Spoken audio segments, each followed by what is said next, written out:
Welcome to Money Making Conversation. I am your host, Rashawn McDonald. I recognize that we all have different definitions of success. For some, it's a sizable paycheck. Mine is helping people wake up and inspiring them to accomplish their goals and live their very best life. These are my passion, and that's what I'm going to do for you. I want you to stop tripping over small challenges and prepare to rise above the bigger obstacles that life will present to you. The Money Making Conversation interviews provide relatable information to the listener about career and financial planning, entrepreneurship, motivation, leadership, overcoming the odds, and how to live a balanced life. My next guest is one of my favorite people in Hollywood. He's a serial entrepreneur. Businesses like Everybody Digital, Vineyards Phinest, Only Son Productions, Get It Done Records, philanthropist with Demo Nerds, a nonprofit after school and summer program created to help young adults and children build self-esteem and confidence through the performing arts. I'm going to try to squeeze all this into him, but he's starring in a movie on Netflix that comes out. Netflix, the #1 streamer in the world, called Project Power. It drops August 14th. That's Friday on Netflix. Here's a short synopsis on the movie. An ex-soldier, that's Jamie Foxx, a teen, that's played by Dominique Fishback, and a cop collide in New Orleans that they hunt for the source behind a dangerous new pill that grants user temporary superpowers. Please welcome to Money Making Conversation, my friend, Alan Maldonado. Hey, man, what an intro, man. Wow.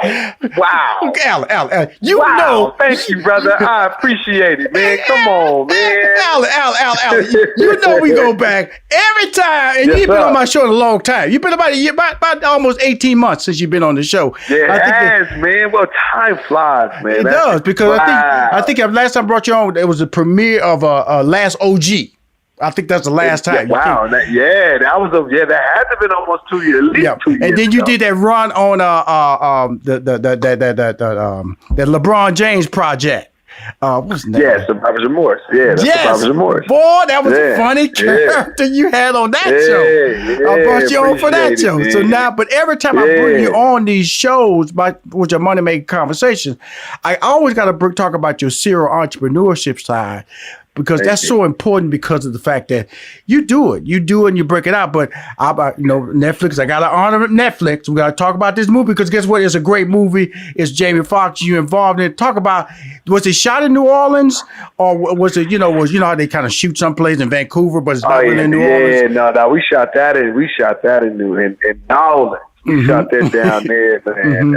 We had to get the essence. We had to get you can't fake New Orleans, right. Man. Mm-hmm. Not if you want it. Not if you want it to be right. But yeah, now we shot it down there. I play the partner to Joseph Gordon-Levitt as we're police officers. Mm-hmm. So I'm more of the straight and narrow, right, by the book type of character, which is vastly different from a lot of the other characters I know. you mentioned earlier. Hold on, repeat this, Alan. You are a normal character. That's what you're trying to say to me. Yeah. I'm a straight up by the book police officer. I'm not with the shenanigans, sir. I'm strictly by the book. That doesn't say that he's not funny. But, right. It's definitely a contrast to the kind of rebellious and independent thinking of Joseph's character. So you talk about I'm excited about. You're excited to see the movie. I'm excited to see the movie myself. Mm-hmm. It's one of those films that even if I wasn't in it, after seeing the trailer, I'm locked in. You will be locked in. You telling the truth now. Come on, Alan, one more time. I'm locked in, man. So, shout out to the directors, Henry and Ariel. Like they presented a project and executed it in such a way that it's inspiring in hearing their story and them sharing to me actually, how they got from idea to now we're on set, man, and just inspired by their story. Of just going out and doing it, and just to kind of segue back to the serial entrepreneur tone of the interview. Like even in the arts, it was a business in how they took the idea, developed it, put it together, packaged it, and then went to go sell this idea, this art form as a product. So even as an artist, you must have a business foundation in order to succeed. Right. Right. We were talking to Alan Maldonado. He's one of the co-stars in the new Netflix. And Netflix is the #1 streaming platform in the world. When this movie comes out, it will premiere in 190 countries. This is what Netflix is. Netflix is changing the game. And it's changing the game especially for African-American film projects. Because generally a movie like this, just Jamie Foxx, he's a global name, but generally movies like this premiere only domestically. They open domestically. They may get some minor support depending in different markets, but it'll never be a worldwide that Netflix brings to the table. And just the impact it's had. Tyler Perry opened up in January. That movie was off the chain. Then they came back with Eviction. Then they came back with the Tiger King during the pandemic was off the chain. And then The Five Bloods, Old Guard just popped off a few months, 2 weeks ago. Now they're coming back right now with the Power Project.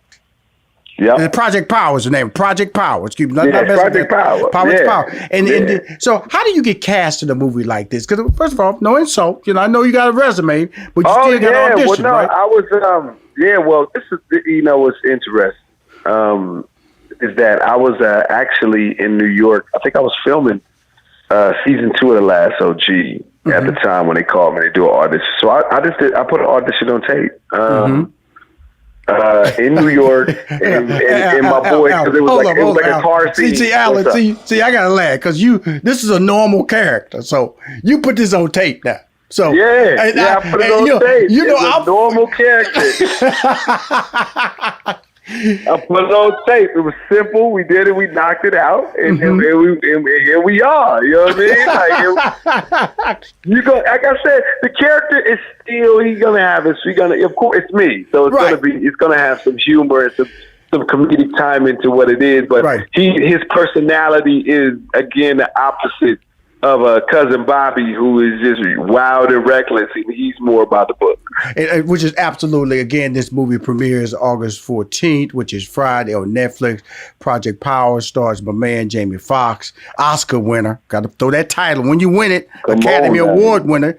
And then my girl, Dominique, if you saw the movie, the series on HBO called Deuces. She's doing her thing, yeah. She plays a young prostitute in that was very well received. I knew USA Today did a great article on it, and it's just a really great movie set in the heart of New Orleans.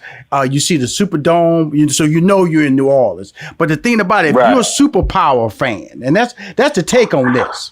Because we all know about the Marvel, we all know about the DC, but there is a pill that will give you temporary superpowers.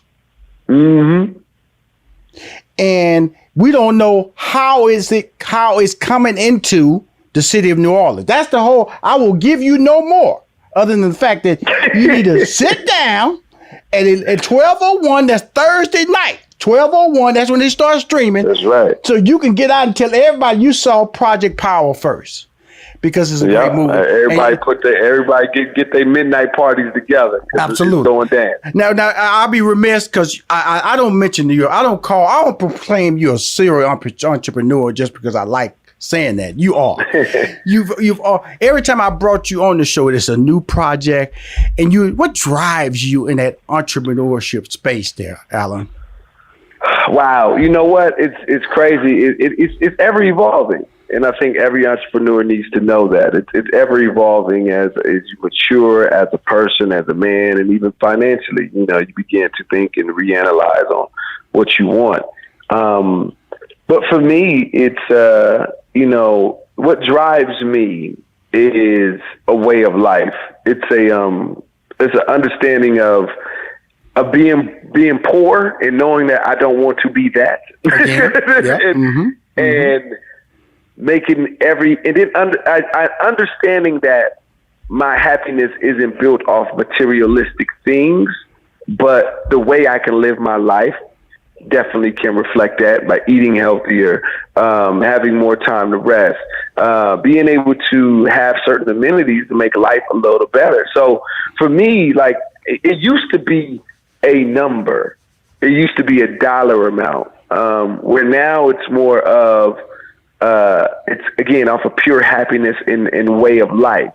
So according to how I want to live, that's the amount of money I need to make in order to do that. And I think that's what I think you mentioned in your intro, as far as people measuring their own success. And I've gotten to a point where I've been able to identify where I measure my success at, and my success is being happy.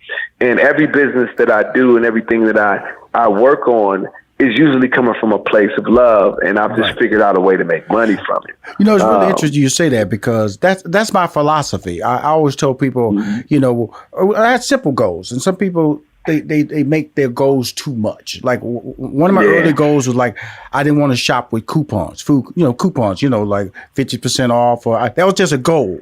Now, if I see a good coupon, I'll use it, but that was just a goal that I have. Then another goal was, when I go in the store, if I wanted to buy that, I would buy it. If I touched it, I bought it. That was another finance. It wasn't tied to, I got to make $100,000. I got to make $1 million. It was like a lifestyle change.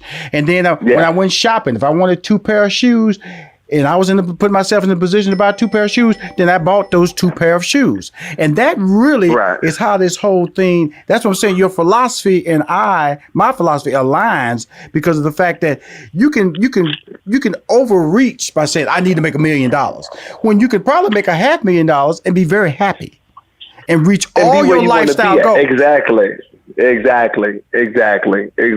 And I think that's where people get lost, is chasing a dollar amount rather than their personal happiness. And because what most people don't know, managing $1 million, and managing $30 million, and managing $300 million is a lot of work. It's a lot of work. And, you know, be careful what you wish for. It's one of those type of things. Right? Be careful what you wish for. You said you want to be a billionaire, but do you understand what it takes in the pressure and the type of around the clock monitoring you have to do to make sure you continue to maintain that $1 billion? So it should never be about an amount where if it's built by love, and you're going to do that consistently and abundantly, and you're going to want to work 9 times harder than anything else you were doing just for a monetary success. So the level of success, and you're going to just naturally ascend. You're going to naturally reach your goals. You're going to naturally probably surpass your goals. But the real success isn't the money. It's the happiness that comes with being able to live that lifestyle. Okay, well, happiness is also starring in another movie called Heels. That's happiness too, my friend. Upcoming wrestling drama on Stars. Tell us about that. That's the television show. Yeah, it's a television show. Oh, okay. So it's a drama series. It's a series, man. Again, another character that isn't. Well, no, he's a little wild. His name is Brewster. I'm about to say, there's no way. You're gonna do a movie about wrestling, and it's not outlandish. It's not over the top. Yeah. Well, I mean, his name is Brewster. So, I couldn't even finish that sentence. So the series is called Heels, Heels, upcoming drama on Stars. Tell us about that, man. Because when you call, I don't know when I'm gonna get you back, Alan. You're so busy. It might be another 2 years before I get you on the show again. Nah, listen, I put on 2 pounds of muscle for this show. You know what I'm saying? Like I've really transformed my body for this role. He's a hot. I've been watching your Instagram. I've been seeing your Instagram with the bag. We've been going up. Yes, sir. Showing that 6-pack. I've been watching you. Listen, man, I've been going hard for this show, man. I've been this excited for a project to work on in a long time, just to kind of lock in and get into the character. And then also it's about this independent wrestling family who has their wrestling federation in a territory where a rival federation is looking to basically bring them to their demise and end their sounds real to me. Wrestling league. And it's gonna be. I can't even explain how dope just the project is as far as the direction, the story, just the vision they have for it, man. I'm eager. I'm just as eager as I was when I did Project Power as I am for this one. Well, the thing about it, Netflix has a series called Glow, Gorgeous Ladies of Wrestling, which I love. The first 2 seasons have been brilliant. And so I've been in elementary school, I was a fan of wrestling. My dad used to take me and I just watch and watch these wrestlers. And so I've been a fan forever. When I was a kid, when I could just go in elementary school and go see these, see you involved in a project like that, know that I'm a big fan of all, knowing that it's natural and it allows you. We joke about you being all these outlandish characters, but man, that's part of your skill set. Somebody got to play them, and somebody got to play them well, and you do a fantastic job at doing it. I just want an Emmy. I just want an Emmy slap next to your name when you're doing them. That's all. Come on, man. It's happening. It's happening, man. It's happening, man. We en route to that Emmy. You know what I'm saying? So, man, Stars is coming out. We begin shooting next month. So wow. Okay, so let's slow down. So this is going to be a pandemic shoot. Yeah, this is we're set to begin production. We haven't shot anything. Wow. So, this is gonna be interesting. And again, for me, it's just another challenge, right? To the already challenge. Are they going to try to do a bubble with you, like Tyler Perry has set up the ultimate bubble on his campus? Right. Well, not to that extreme, but it'll definitely be a bubble where we'll be monitored and we'll have to, stay safe. We got to stay safe and just be responsible for each other. Not to, put ourselves in harm's way to. Ultimately, get someone sick on set and stop production. So they're doing a fantastic job with everything, with testing and stuff like that. So that's awesome. Because you want to be safe. As an actor, I definitely feel safe. Yes. Right. At the end of the day, I feel totally safe. I want to talk about, before we leave your nonprofit. Every time we come on the show, I always bring it up because that's part of you. That's part of your DNA. I know with the pandemic, I'm pretty sure it has not worked out like it normally works out every year. Talk about your nonprofit and what's the future of it and how you're going to do it. It's been I've been kind of since with the pandemic and the groups and crowds are basically eliminated at this point. I began to start something a little different. Over the past 2 years, I fell in love with running, and I'm a marathon. I'm a 5-time marathon runner. I ran 4 in 5 months right before the pandemic hit, and I used running as a form of therapy as I was battling through, emotional depression, all these different things that you can deal with as a young man, as a growing man. And running was my therapy. And what I've created was a running crew called Knees Out Coalition. I'm sure you see it on the gram with me running all the time. But it's more than just running. It's about running for mental stability, where I've come up with just different philosophies and a different approach to running that we're going to be launching pretty soon. I believe at the beginning of September with the kneesoutcoalition.com, on the website, where we're going to be delivering, again, philosophies to running. We're going to have music set to help you meditate while you run.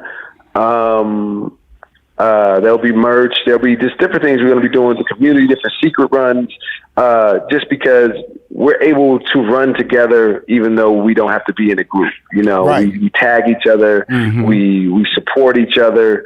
We inspire each other to get up every day. We have monthly challenges, like we're doing for our elite runners, they're doing 75 miles this month, and then for our beginning runners, they're doing 30 miles this month. Right. And then we'll give out like weekly kind of guidelines you can run by. It's just a running community that I feel, again, my giving back is helping people deal with their mental anguish and anxiety. Right, because during the pandemic, dealing with the pandemic, there's been a big depression and anger has been a major problem. And then the fact that you're African American and Puerto Rican descendant, and then you know how that has affected the COVID-19. When I say that has affected me, the COVID-19 has affected the community. What is your take on on seeing the world how it has changed? The George Floyd. I mean, talk to us right quick before we wrap up. Yeah, man, it's fascinating to say the least, man. I'm 37 years old, so I can honestly say I've seen the world change twice. Where the culture, the environment, the way we look at things, the way we see things, where society has made several shifts during my time on this planet, and this was an interesting one as far as the inability to be in large groups and just kind of share that energy with each other as a human race. Like being in the stadium and cheering is more than just watching these football players play. It's an emotional outlet that we all miss right now, and that's what's causing a lot of the stress and a lot of the anger and violence that's happening right now. And it's really amazing. My guest, you've seen him on Blackish, The Last OG. He starred in a new Netflix movie that drops August 14th called Project Power. That's off the chain sci-fi, where if you get they are infiltrating, they're dropping drugs into the city of New Orleans, and it gives people who buy it a temporary power surge. Yep. Superpower surge. I want to thank you for coming on my show. I miss you, man. I'm just letting you know I miss you. Oh man, hey, look, it's all good. Hey, guess what, Alan? I want you to feel bad when I say that too. I want you to feel bad, okay? Because but listen, I know. Hey, I've been on the low. I've been working. I've been focused. I had to get away for a little bit. Now I'm back, baby. I'm back, baby. So understand. It's not gonna be another 2 years before you hear from me. I promise. There you go. I promise. That's what you want. That's what you want to hear. You want that on the record. That's on the record. That's on the record. It's not gonna be another 2 years. I promise you, brother. Maldonado has stated on Money Making Conversation, it will not be another 2 years, because Money Making Conversation believes in Alan Maldonado. Appreciate it. Hey man, be safe, brother.